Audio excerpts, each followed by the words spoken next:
Hello and welcome to Adapt with Danette F-M podcast. My name is Danette Fenton-Menzies and we are currently recording season 2 of our podcast, and we are talking about collaboration and problem solving. And today we are talking to Winitha Bonney, and I like to call Winitha Winnie because she's a friend of mine. I met Winnie a couple of years ago through a group I belong to called Thought Leaders, and Winnie has a really interesting background, but we'll talk more about that shortly. Absolutely. And I'm the podcast producer here for the Adapt with Danette F-M podcast, and very excited to get into this conversation because before we even sort of touch on anything, Winitha is an Order of Australia medalist. So, you know, that's the highest honour you can get in this country. So, I mean, we're absolutely delighted and stoked to have her on. She's also been on the Magical Learning podcast. So if you like this episode, you can actually get a lot more of her. But before we get into anything, we've got to highlight that this is a companion podcast to the amazing book, The Adaptable Leader by Danette Fenton-Menzies, who is also Danette F-M, who is also going to be running all the conversations today. So you can learn a lot more about adaptability. Danette, I don't think we've actually touched fully on what the Adaptable Leader is this season. So do you just want to quickly run us through what this book actually is for our listeners if they want to sort of learn a little bit more about it? Yeah, good idea, Jez. So this is a book I wrote to really help support leaders to be able to thrive during uncertainty. So includes my model, the accepts model. And that stands for we need to be authentic, we need to be curious, we need to collaborate, we need to experiment. We need to problem solve, we need to transform, and we also need to be sustainable.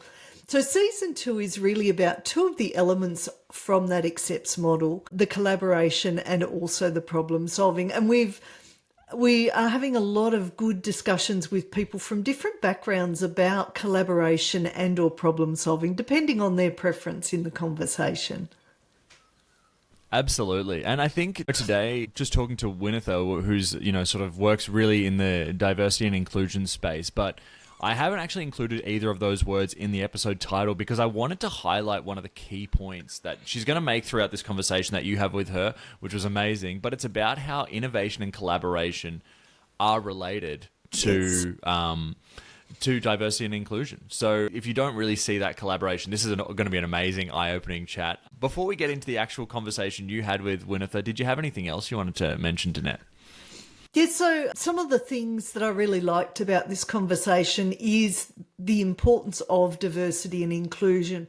So if everyone around the table that you're trying to collaborate with or problem solve looks the same, sounds the same, has the same sort of backgrounds, then you're not going to get that innovation that Winitha really highlights. The other thing is just looking at who is designing the collaboration and the problem solving. Again, is it diverse or is it very much sounds like me? And I think the other thing that she really highlighted here is it's no use having diversity and inclusion if you haven't created psychological safety where everyone's able to speak up, feel heard, and when we make a mistake, we use that as a learning opportunity rather than a blaming opportunity. So great conversation. Jez, was there anything you wanted to add before we go into the podcast? I don't think so. I think let's just let the listeners enjoy this one. It's a little bit of a longer one, but I think it's full of a lot of info. So I think this is a really good one. I hope you all enjoy, and we'll see you on the other side. So we'll start, and I'll start by saying welcome. And Winnie, and this is Winitha, but I'm going to call her Winnie because I love that name and I love Winitha as well.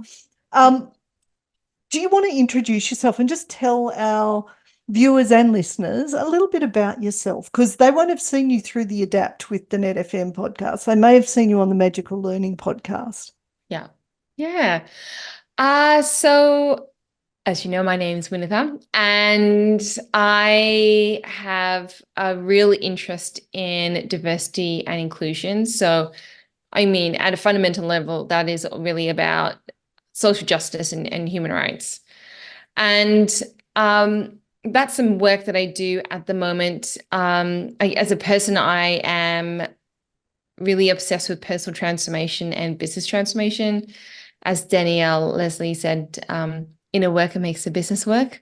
And so my work, even with diversity and inclusion, is not just about how do we create better outcomes for our people and for our customers, And it's also in the quest for in creating better outcomes, how do we lift performance as a business, being the people business, the business of serving our employees, and it's our employees that help us serve our customers ultimately. So I'm different to other diversity and inclusion practitioners in that I have a really strong foundation of business knowledge and across different sectors.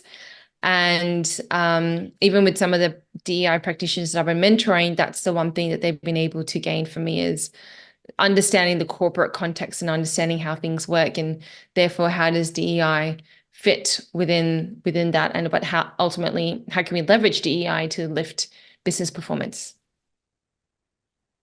Love that answer. And I should have said at the start too, this is season 2, and we're going to be talking about collaboration and problem solving. And your background, Winnie, that I love that diversity and inclusion. And for me, when I was writing the book, it was like, how do we get more of the voices, and often the quieter voices, or the voices that aren't listened to because maybe they don't look or sound or feel like the norm. And when we get the norm, we get the group thinking and stuff like that. So this is why I invited you as my guest, because I was so curious, because I know you've got such a great background, and I just thought you could help our listeners and our viewers learn a little bit of how do we do collaboration and problem solving better. So I am so grateful you've joined us today. And I'm going to start with question 1. And this is really just, what have you seen or experienced that helps you with collaboration and or problem solving? So with collaboration, it's, is it a real collaboration? So the one thing that I tend to see that gets overlooked and missed is that people are invited to the table, but it's, a table that's on the side. It's not the main table. And that's not a real collaboration to me. That's more having a consultative approach. Even that, when I dive into that doesn't really feel purely consultative. It seems more of like a tick the box exercise. So particularly in the community sector, where we see a lot of, for example, people from government, people from service providers coming together with people from the community, as a collaboration process, they may call that a co-design process. It isn't really collaborative in nature, because ultimately the decision lies with a bunch of people that is not representative of community. And that's something that community is getting really fatigued about. And by community, I mean people who identify and groups of people that have been historically and socially discriminated against and marginalized, who are in need of greater equity and equality. And so we're going to bring people particularly to the table, and particularly when they're not being paid, to share their lived experience and the expertise of their own lived experience and bring that to the table to collaborate and solve a problem together. If they don't have decision-making power, that to me isn't a real collaboration. From a business perspective, because I do work more with like retail and fashion clients who are in, textiles and clothing and footwear. And the thing that I really see is that they love a collaboration. And I really double down on that, because how are you doing that? How are you doing that collaboration? Are you going out to community, or expecting community to come to you? Even that, there's questions around equitable, processes. Are we expecting people to come to us rather than we go out to community? And, even if someone's collaborating, like a First Nations artist is collaborating on, for example, a shoe design, what's that process like? Because often what we see is people will be brought in to, design an item, but ultimately who is designing if that item goes out to production or not, and how are those processes and those decisions being made. So yeah, when it comes to collaboration, I don't see a lot of collaboration in the true sense. And when it comes to problem solving, I think people like the idea of bringing people in, whether they are open to listening to people's perspectives is different. So a lot, something that I'm dealing with at the moment, which seems to be a theme in my practice, is that leaders will always say, "Oh, there's no problem. Everyone feels included. There's psychological safety.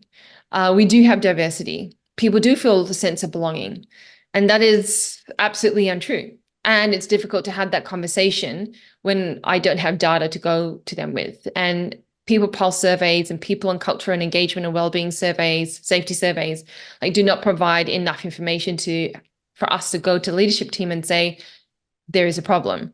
That said, they're most likely not hearing that there is a problem because the whole issue is a problem, which is a lack of psychological safety. People don't feel like they can go to the leadership team and say, I have a problem or there is a problem. And so, what I tend to see is a lot of leaders and leadership teams that are problem avoiders, and they will look at problems from the sense of maybe business performance, financial metrics or market share growth and things like that. But even within that, there's a lack of ownership over and accountability over what was my part and my role to play in this problem. There can be a lot of politics at the table, people offloading that, that's because of your area and your decisions and stuff like that, rather than people really coming together and functioning really well as a team. And I think just as a human species, we really struggle with ownership and accountability around problems. There's a push against problems as well. I have a lot to say about problems, Danette. There's a push against problems. That. Yeah. There's a real push against problem as well. We don't like the emotional discomfort that comes with problems, acknowledging that's a problem. And for me, that's the most frustrating thing, particularly working with senior leaderships and teams and executive leadership teams, because there is an avoidance to seeing that there is a problem, seeing the value of, if they acknowledge there's a problem, my response is great, fantastic, that's amazing. Now, what are we going to do about it? Because the first thing is, it's like Alcoholics Anonymous. The first thing you must do is admit that you have a problem.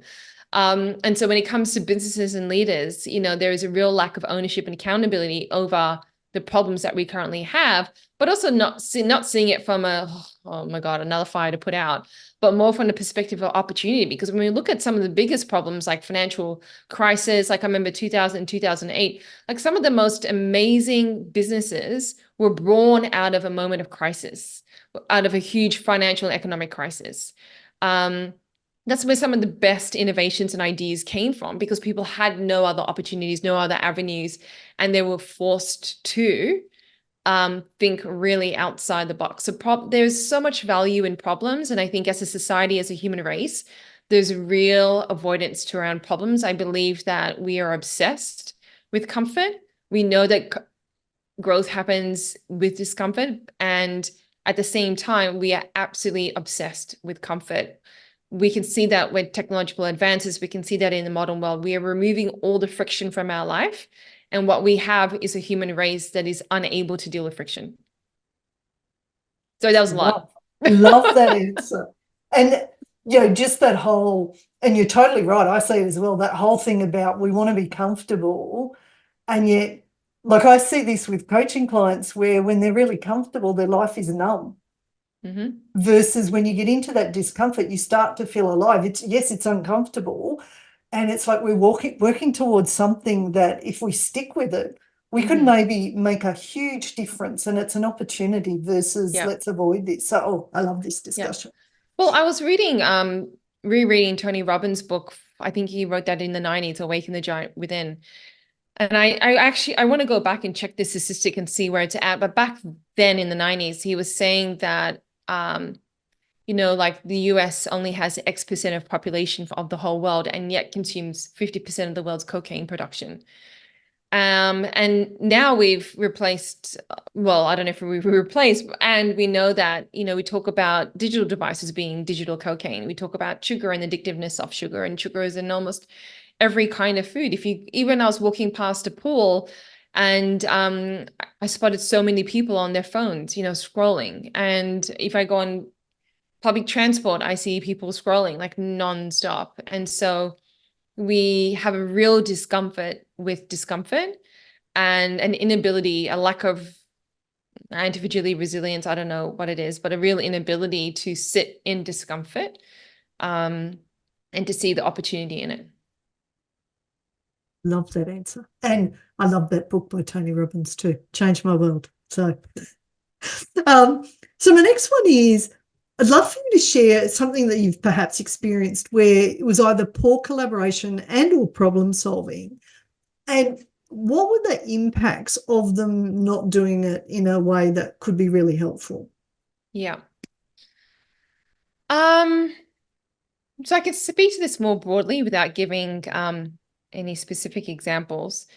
And so what I tend to see is a lot of businesses that launch products with First Nations artists. So they launch like a product line. And when I look on their website, so these aren't clients of mine, because if they were my client, we were doing things the complete opposite way. And so when I look onto their company, you can generally see from their annual reports if they're publicly available or from information online, they're doing very little to no DEI work. They don't have a reconciliation action plan. And there's no evidence of them doing any cultural work. It doesn't mean that they're not doing it, but, from what I can physically see online as well, digitally, haven't done any cultural awareness or cultural safety training as well. I also don't know the specifics of that collaboration and what that looks like. So, one of the best collaborations I have seen is by, I think it was Breville. So they did a collaboration with I think a First Nations community as opposed to one singular artist. And they documented the whole process, which is uncommon.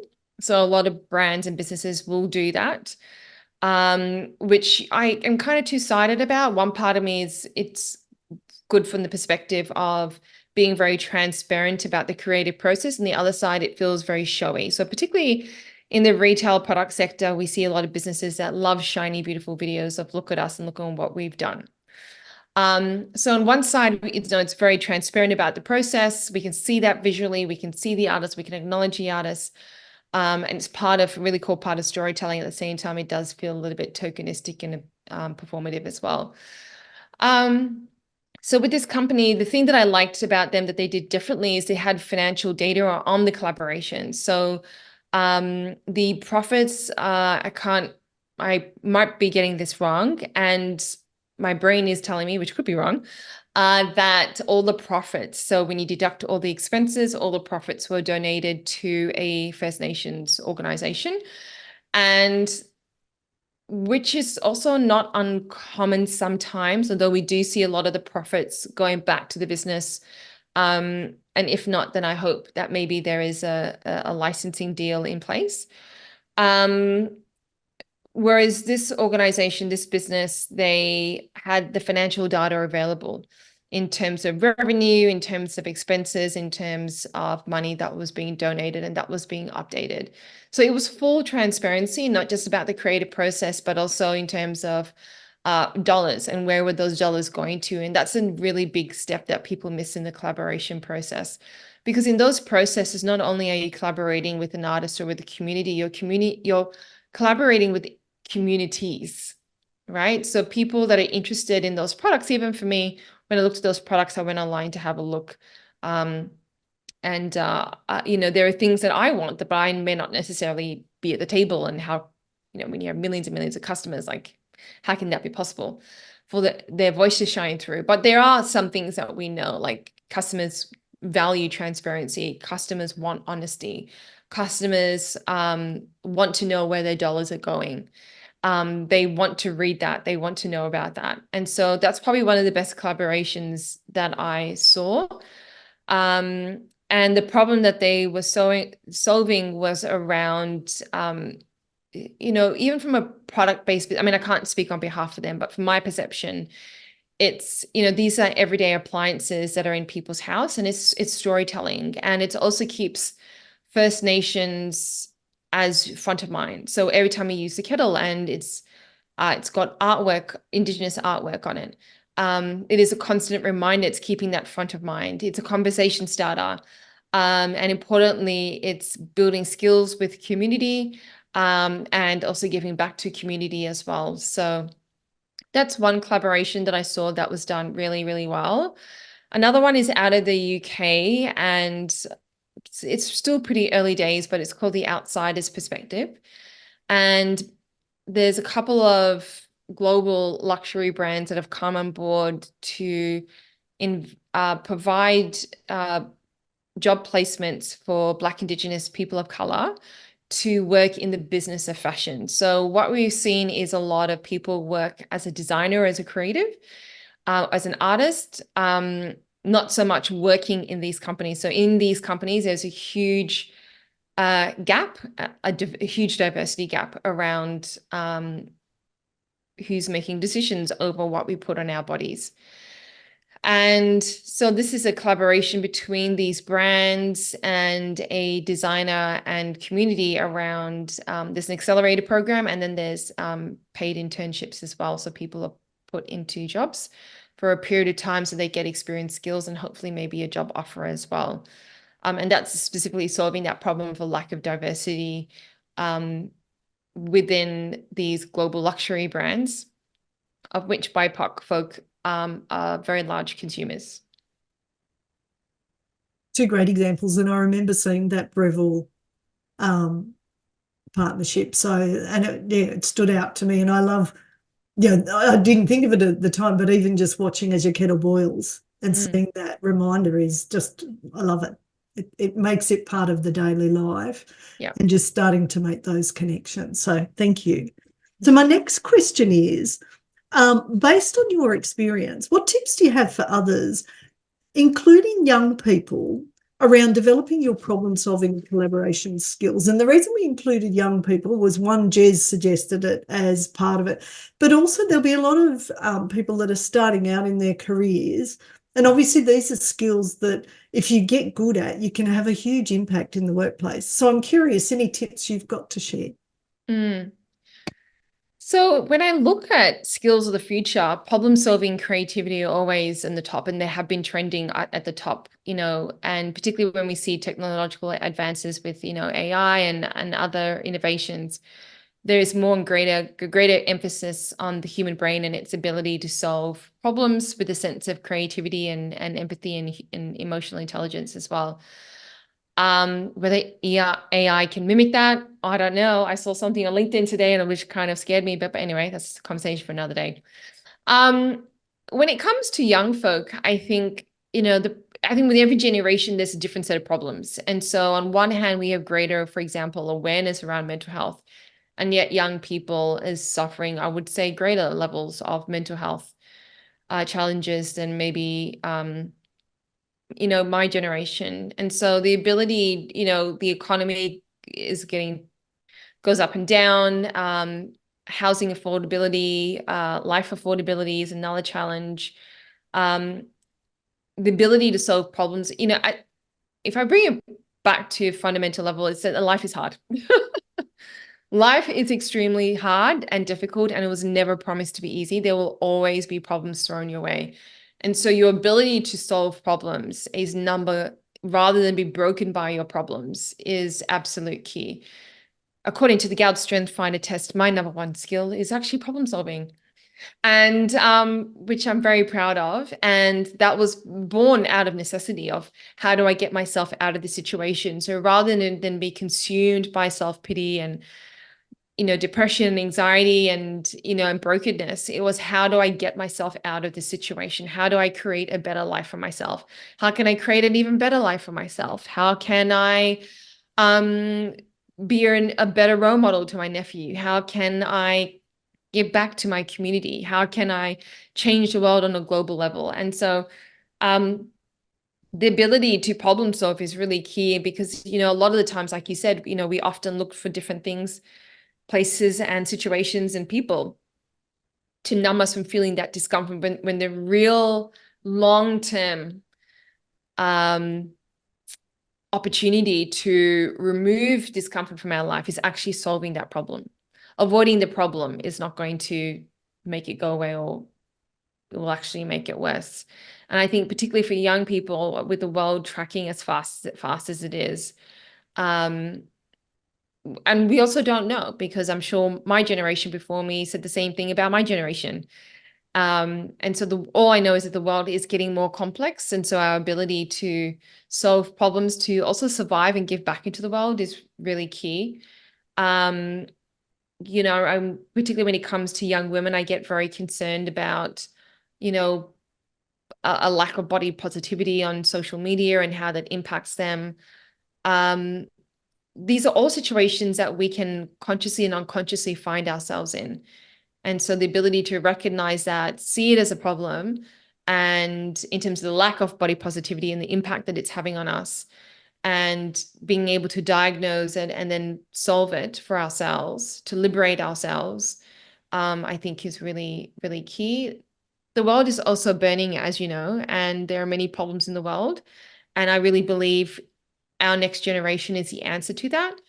And there are some really big problems to solve. And so, even when it comes to leadership and challenging those in leadership, because it's very clear and very evident that the old way of leading is not working.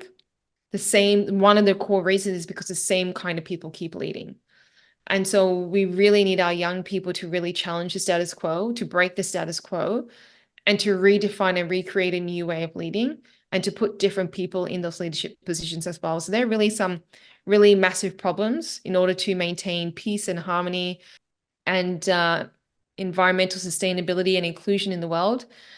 And they're all problems that need to be solved. And so it starts very granular at a self level. And if you can develop the ability to solve your inner problems, imagine the impact you can make on a global level.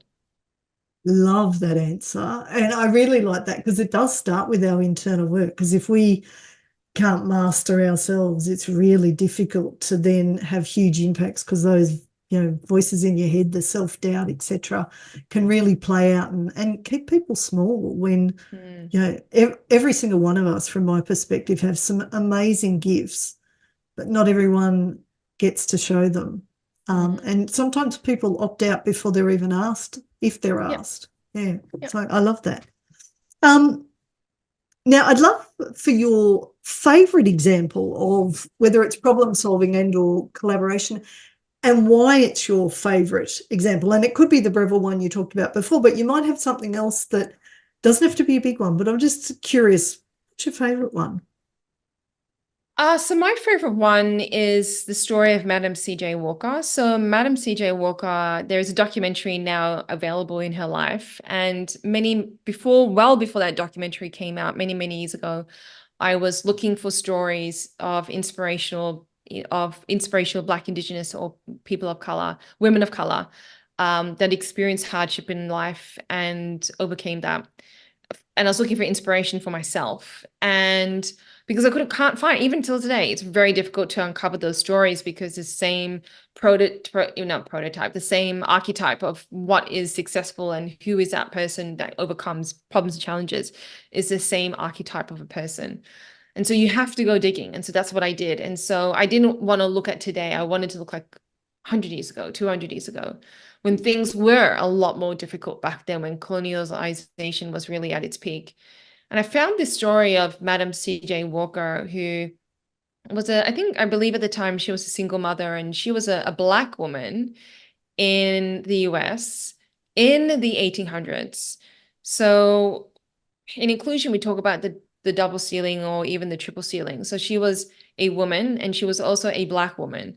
So in the 1800s, women's rights were still being fought for. And I believe at the time she was born, slavery was technically abolished, and practices of slavery was still in practice, was still around.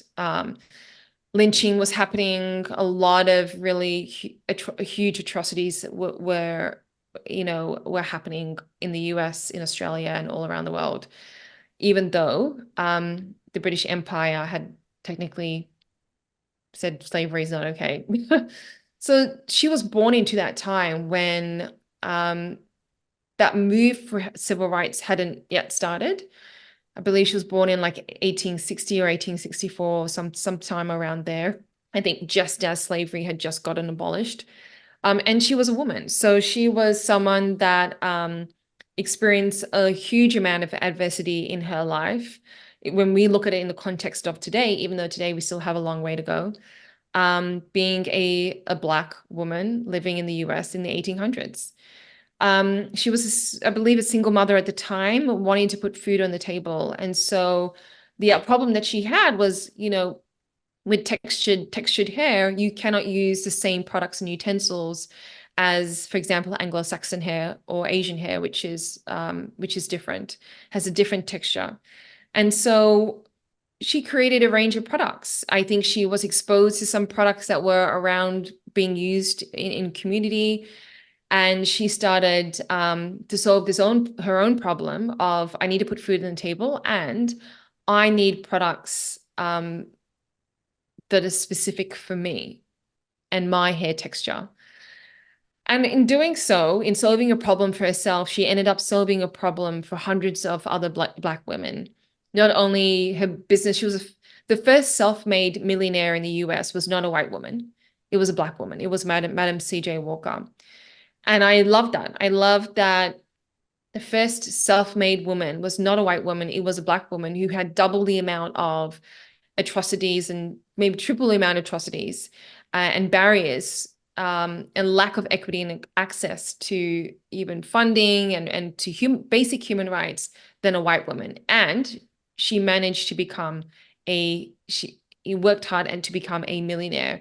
And the intention was to give back and serve her community, particularly to Black women, specifically to Black women. And so she provided so many Black women with jobs, but also she, as part of their working in her company, she also taught them how to start and run a business. And she also taught them finances, how to manage money really well, because she realized that this is about, I guess, through her own journey, that this is about financial freedom, and that when we are financially free, we have more liberty. When we are not financially free, we experience more inclusion, more discrimination. Life becomes a lot more harder based on the exclusions and discrimination that we're currently, and the lack of human rights that we're currently experiencing right now. So I love that she, in solving this problem for her and her need for hair products and for getting more income and being financially free, she was able to liberate so many other Black women as well. I believe her house, which is a mansion, is still standing today. And now her story is documented through film.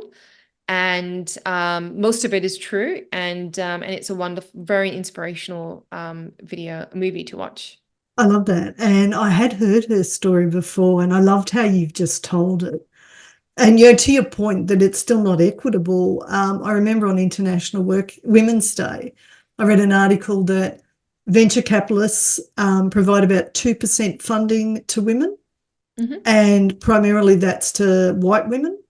And if you're a woman of colour, it's virtually zero chance of getting venture capitalists. And that's like, how do we create, because often women are really great business owners.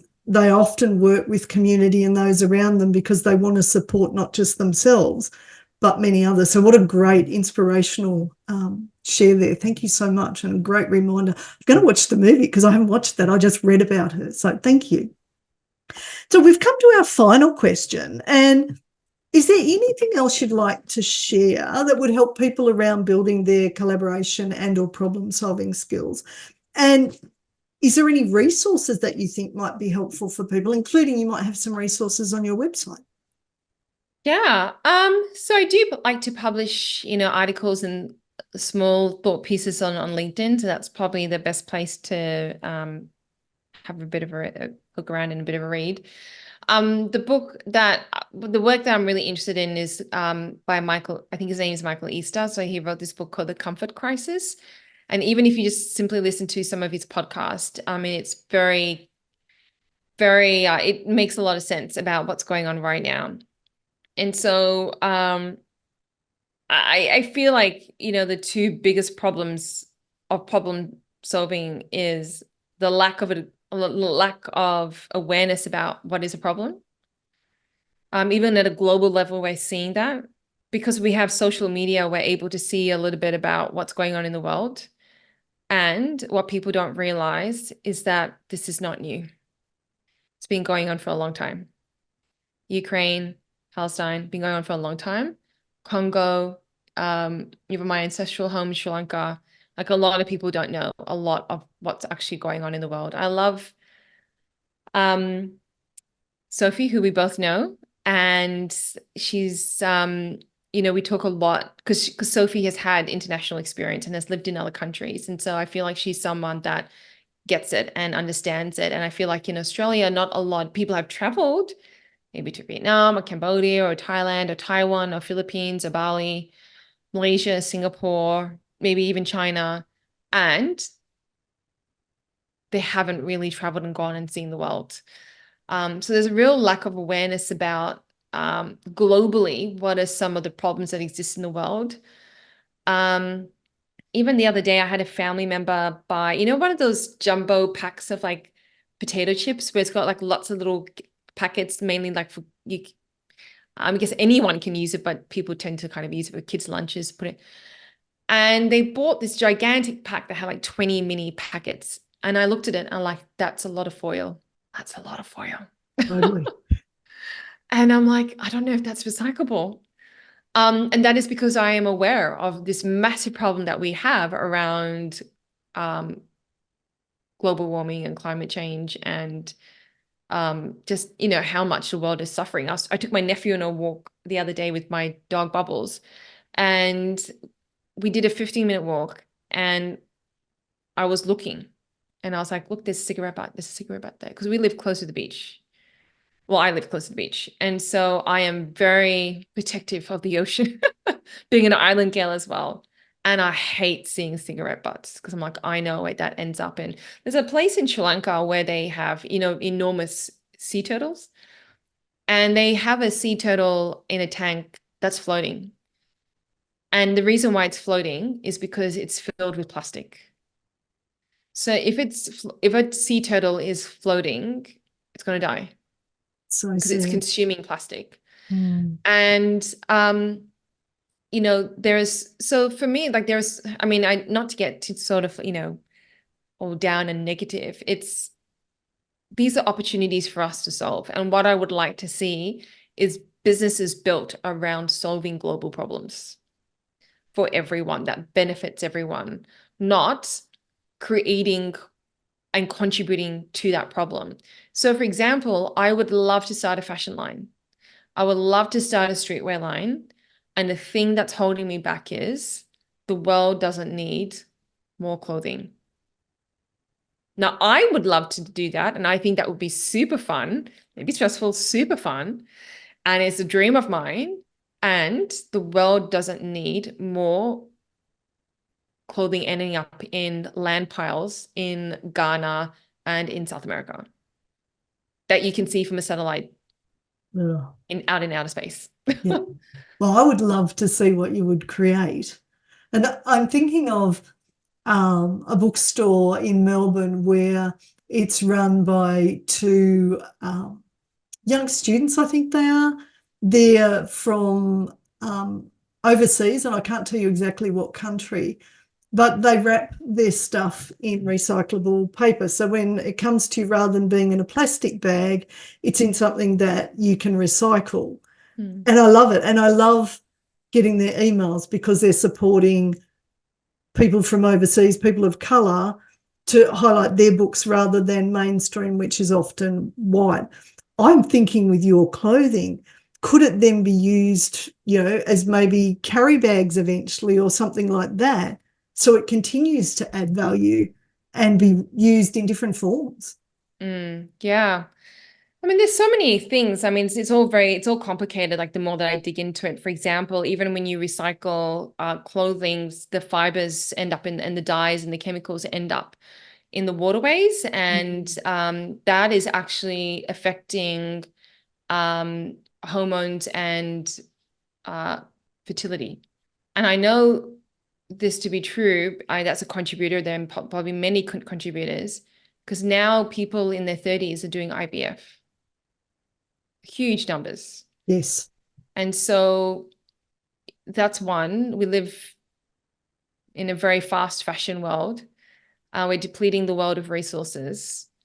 And I feel like the answer is really around reuse and repurposing items.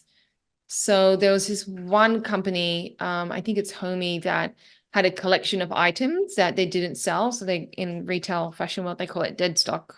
I don't know why I call it dead stock, but they call it dead stock. What a great name. And they brought it back to life. So they were able to, with their manufacturer, to redesign, remake, and to resell as a new collection with tweaks on it. There's another designer that I'm inquiring with at the moment for my own self about taking items that I have, cutting it up, adding embellishments, to make it into completely different clothing, rather than purchasing new clothing and stuff like that.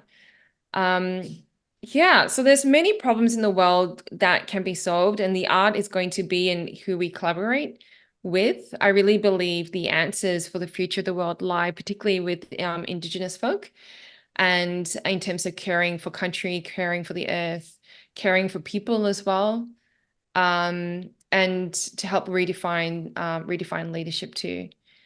And that's going to require us to collaborate in a way that's culturally respectful and sensitive, and that's safe as well.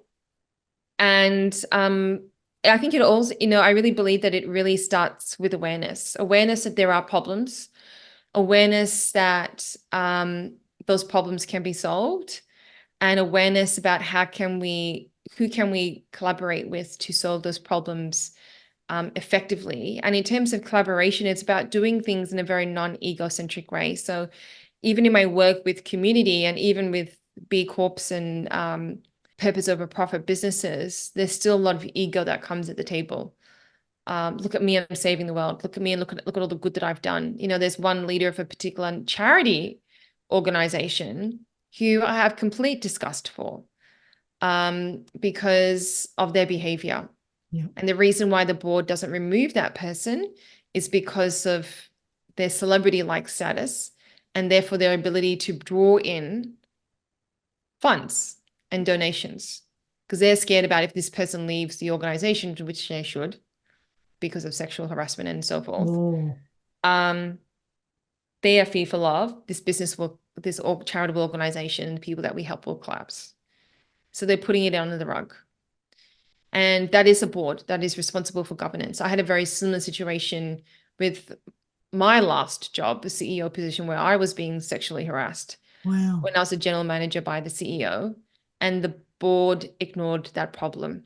And I had to escalate and escalate and escalate and escalate and escalate. Eventually, the chair changed. And when we started progressing with removing this person from the company, the old chair knew that there was a problem. Why? Because they wrote 7 pages of evidence. Wow. That's so cool. But they were a woman. They refused to acknowledge that there was a problem because how it would affect their reputation. Because in their tenure, they had let go of 2 other CEOs. This was their 3rd CEO. Wow. So she has 2 young girls. She was more concerned about her reputation than what was happening in the workplace to me and to other young women. That's so wrong. So there's a real lack of awareness at a leadership level about the problems that are going on. Yeah. And that is what irritates me and gets under my skin, because we have one life, and that one life is so short. There is a post that has been going around on social media on LinkedIn. It started on LinkedIn. It's been screenshotted and shared on social media. But this beautiful young woman who passed away, I think she might have been in her 20s or 30s, so young, and had a really aggressive, could be cancer or some other illness. And every now and then I'll see it pop up, and I'll go to LinkedIn profile, and I'll click on her photo. And I think her life was cut so short, Yeah. And, what impact are we going to have in this one life? We don't know how long that's going to be. We really, really don't know. Like, I went to Bali a couple of months ago, and I emailed a client. And then whilst I was in Bali, I was like, why haven't I heard from him? Why haven't I heard from him? That's really odd. Maybe I was a bit too friendly. you know, because I don't just send my clients work emails. I send them, oh, look at this. I read this. Oh, I like this. I'm like, oh my God, I saw this bag. It's gonna be so cute for you, blah, blah. And I was like, why didn't he reply to me? And then when I was in Bali, I heard that he'd unexpectedly passed away. Oh, I'm sorry. And so, you know, life is too short for us to be walking around this earth in an unconscious state. Yeah.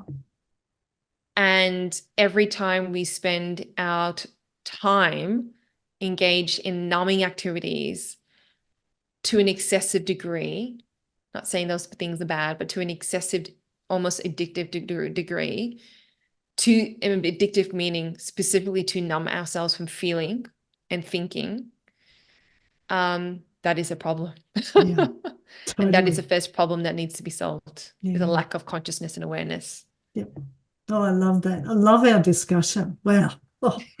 And last week I recorded a session with Sophie. So for yeah.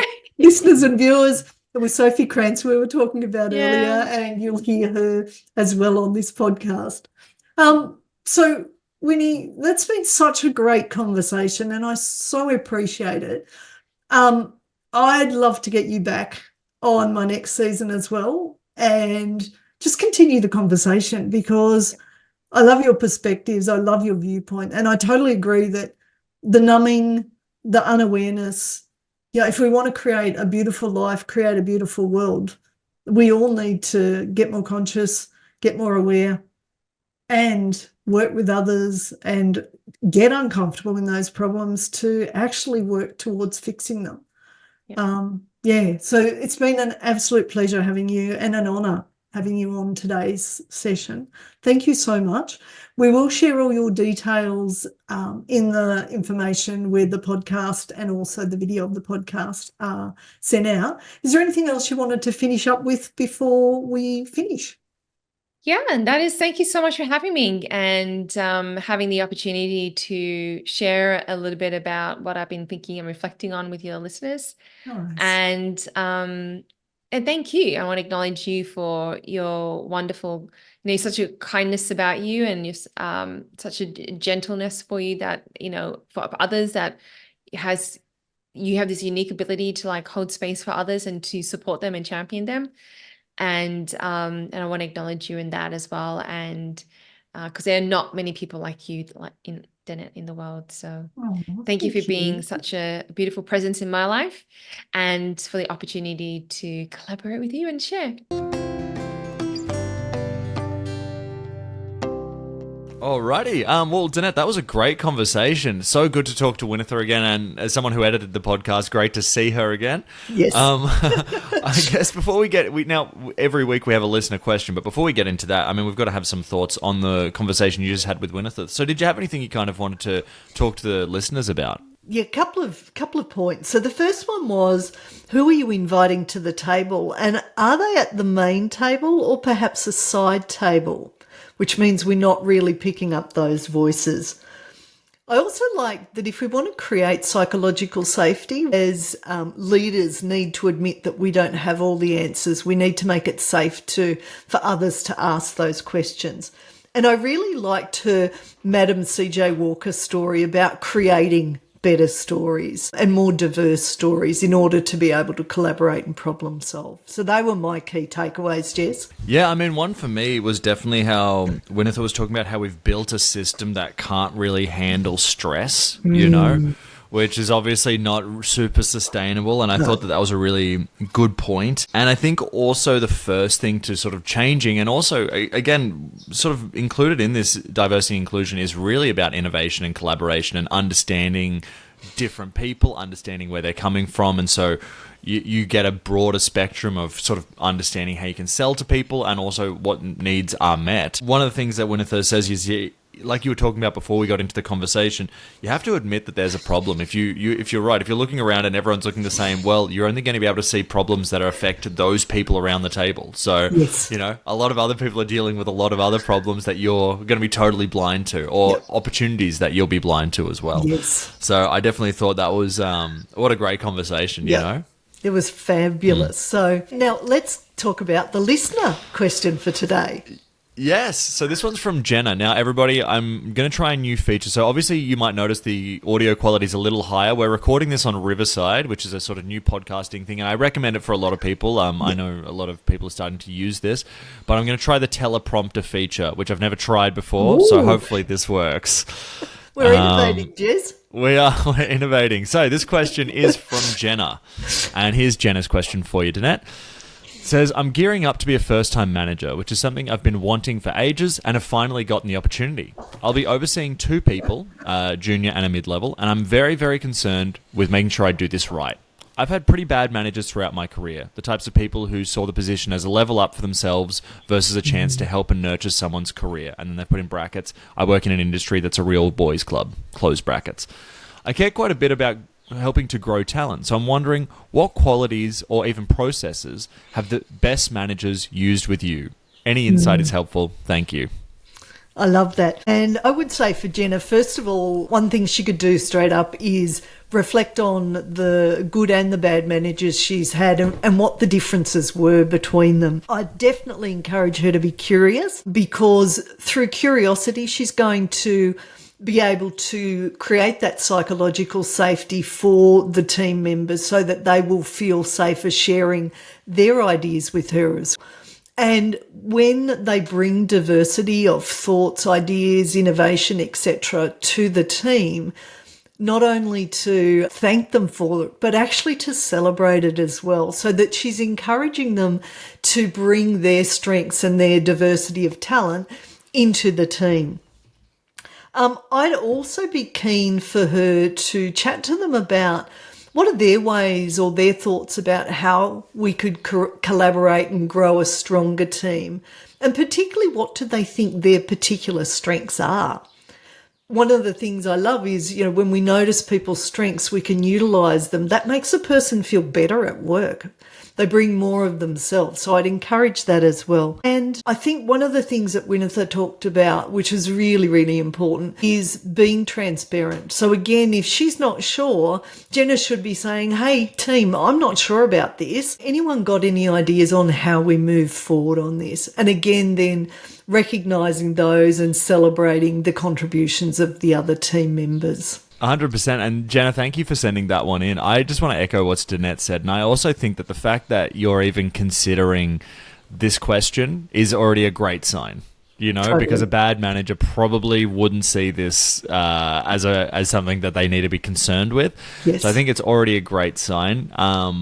I think all you can do is really reflect on good managers and bad managers. We've all had bad managers, and bad managers, I think we've talked about this on previous episodes and certainly on the Magical Learning podcast, yes. But it seems like the biggest difference between good managers and bad managers is a combination of training and trust. Yes. If you don't feel like you haven't been trained properly as an employee, then it's hard to have good trust in your employees as well if you're an employer.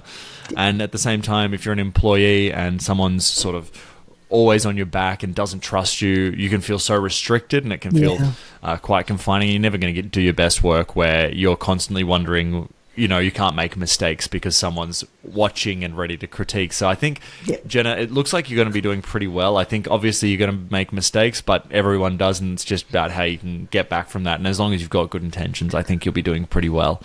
Yeah, and I'd encourage Jenna when she makes mistakes to share that with the team and go, let's use this as a learning exercise, because that's totally what psychological safety does. Absolutely. Well, Danette, before we go from this episode, did you have anything else you wanted to share about either the conversation with Winnie, building safe workplaces for better innovation and collaboration, or anything else we've talked about? I think the thing is, we're never going to be perfect, so don't try to be perfect. Be okay with making mistakes, sharing that with others, but also looking for the insights that others have. And one of the things I love about when we do diversity and inclusion really well, people actually want to come to work and share their viewpoints, which will be a totally different perspective from your perspective. So it makes you smarter when we do diversity and inclusion really well. Absolutely. Well, again, I wanted to highlight that this is a companion podcast to the amazing book, The Adaptable Leader, 7 Skills to Help You Succeed During Uncertainty. Danette highlighted those at the start of the episode. If you liked this episode, you can also watch it on YouTube, or if you're watching it on YouTube right now, you can check it out on Spotify or wherever you get your podcasts. The exciting thing that we're doing this season with YouTube is that you can actually watch it as a premiere, so you can watch it live as it's being released. That happens at midday Australian Eastern Standard Time on YouTube, so feel free to jump on over there. You can live comment. We'll react if you're watching it. So feel free to join us there for the next episode, which is going to be very exciting. But anyway, Danette, that's pretty much it from us today, I think. So I was going to say, is it Thursday that it's midday? Yes. Yes. Yes. Good point. Yes, it is on Thursdays at midday. And so to everyone, thanks, Jez, and to everyone, stay adaptable.